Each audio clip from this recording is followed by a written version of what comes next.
Hello everyone, welcome back to my channel. Today I'm going to talk about no carbs, low carbs or more carbs.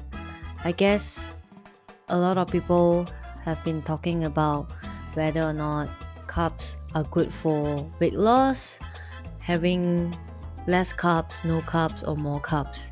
But I have done a few research as well and have looked into a few websites and I found something really interesting that I would like to share with everyone.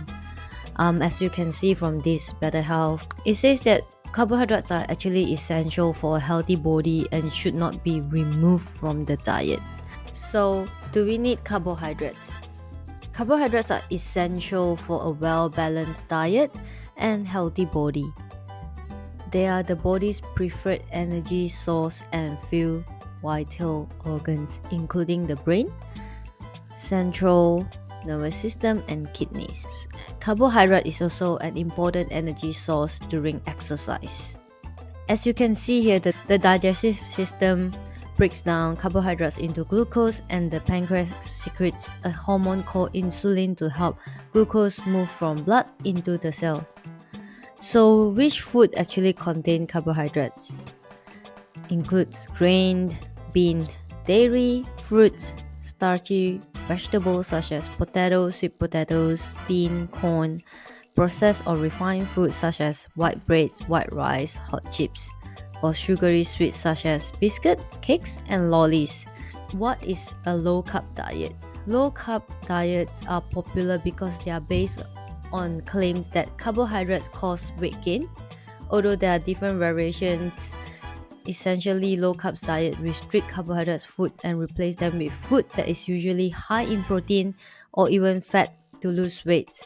There are many unhealthy misconceptions about weight loss, and the claims that carbohydrates can make you fat are actually misleading.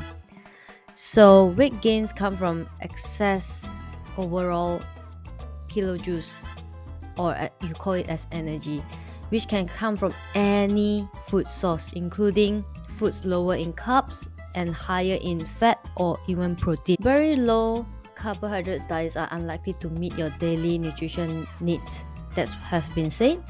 And low carbs diet tend to actually restrict healthy food, and as mentioned as well, it might be high in saturated fat, low in certain vitamins, fibers, and for short-term health effect, yes, you will reduce your weight, so it will contribute to rapid weight loss, but you might happen to have nausea, dizziness, constipation, fatigue, dehydration, bad breath, or loss of appetite.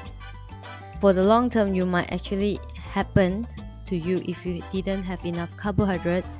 You might happen to go back to weight gain, bowel problems, dieting problems, kidney problems, osteoporosis. Let's look at other websites, what they say.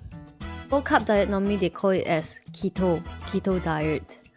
So it means they eat a very small amount of carbohydrate foods and they actually cut the carbs to less than 50 grams a day.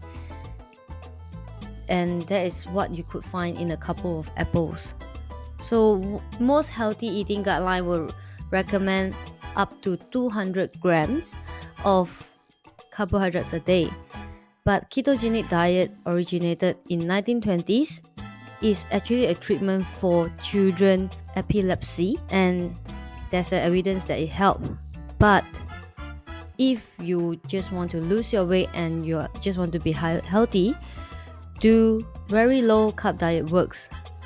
And should we be just ditching all the breads and just eat butter? Some people who are on low carb diets will tell you that they have lost weight and feel great, but it seems to be a way of eating that works for some. But then keto seems like any other diet, it will work for some people, and some people will be able to keep it up for the rest of their life, which is what you need to do to sustain benefit of any diet. If you need to lose weight for health and this is suit to you, then you can do it. But for others, it will be too restrictive and hard to stick with. So what's the right approach? Because American Dietetic Association ADA says that both low carbs and high protein diets are bad. The diets are deemed unhealthy and cause the body to shed water weight and muscle. Same goes to another website, it also say the same thing. These diets are not safe and not healthy and not a good way to try to get healthy. They provide short-term and rapid weight loss by causing the body to shed water weight and muscle, but there's no way to keep weight off for a very long time and is very dangerous for your body chemistry. So according to the ADA, low-carb diets and other like it trigger short-term weight loss through a process called ketosis. This process kicks in when your body is in short supply of carbohydrates, a prime source of energy for the entire body, but especially for the brain, which operates exclusively on carbohydrates. During ketosis, carbohydrates depleted body grabs other sources, including ketones from stored fat or protein, to satisfy daily energy needs.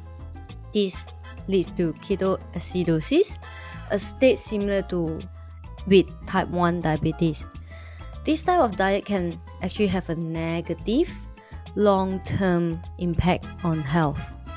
So next time if you talk on someone which on this diet, pay attention to their mental state, like what this website has say, how alert they are. Lack of carbohydrates tends to make them seems a bit fuzzy mentally because the brain is not getting enough fuel. So is there any way to diet rather than low carbs, no carbs, or eating more carbs? The safest dieting tip will be, based on American Heart Association says, to take weight off and keep it off, make sure first be active. Try walking 30 minutes a day most of the day of the week. To lose weight, most women should just eat 1,200 to 1,500 calories per day. To lose weight, men eat roughly 1,500 to 1,800 calories a day. To lose 1 to 2 pounds per week is considered a healthy weight loss.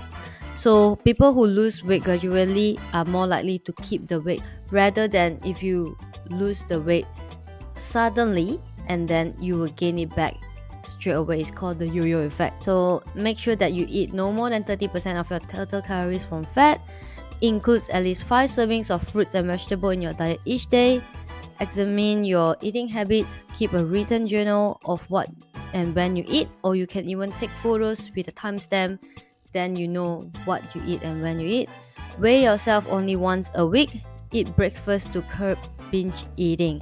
So a lot of people try to stop from eating breakfast, just to skip the breakfast, just to make sure that if I don't eat breakfast then I will not. It seems like you don't eat a lot, but because you are hungry, if in the morning you didn't eat breakfast and hence you start to eat more during or before lunch, you start binge eating and to make yourself feel full, and by the time lunchtime you eat more, and that will cause you to increase the weight.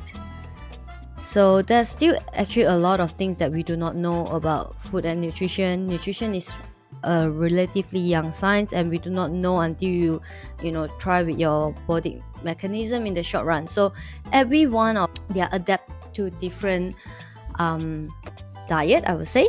So sometimes keto might work for you, sometimes it might not. So maybe you want to try here and there intermittent fasting or not. But I found this is very interesting that actually to cut down too much carbs straight away at once is not good for you, because you can actually affect your brain. You start to feel dizzy, and you might get the yo-yo effect. So rather than just to cut carbs, maybe just to make sure be active, just try to turn up to the gym or go for like just a walk for 30 minutes. Try to do 3 to 5 times a week and eat less fatty food, more vegetables, more fruits, so that you will increase in the fiber level. So I'm not a nutritionist or anything like that, but I'm just doing some research, looking into the website, and try to share this information with everyone. And I hope that all this information that I found online are helpful to give tips on dieting, and let everyone know that not that everyone suits for low carb diet or no carb diet or even more carb diet, because as you know, whenever you consume anything too much, there will be a side effect. So just make sure, look at your body. So every time you make any you choose any diets or anything like that, just make sure to measure yourself by not just weighing yourself. So sometimes weights might be not accurate because it doesn't tell you how much muscle you have, how much water weight you have. So the most accurate one will be measuring yourself. Like first might be looking at the mirror, but sometimes you look at yourself at the mirror every day, so you will not see the difference. So first, maybe you can check whether if your pants or dress or skirt getting looser, or if for the men's, maybe if your shirt are getting tighter, tighter as in your muscles are getting bigger. And you can also measure, use measuring tape to measure if your biceps are getting bigger, waist are getting smaller. Just look by the percentage. That is how you are able to actually know that if you're losing weight. That's it, the video for today, and I hope that this video actually bring a lot of values to you. As always, I am grateful, and remember to subscribe to my channel, like my video, and also share it to your friends, and I will see you in my next video. See ya.